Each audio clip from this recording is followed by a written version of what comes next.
Ат-Башыда району Босого жайлоосу. Бүгүн ушул атайын кайрылуунун негизинде Тяншан күрөң аюусунун жана ак Илбирстин терилери илинип турат деген маалымат менен келгенбиз. Экөө тең такталды бүгүнкү күндө экөөнүн аюу менен ак Илбирстин терилери бар экен.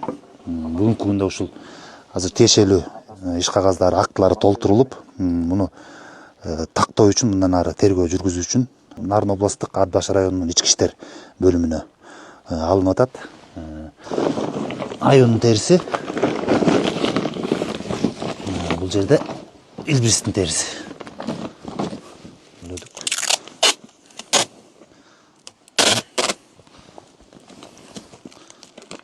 Тына арчак деген. Ылык жакчы.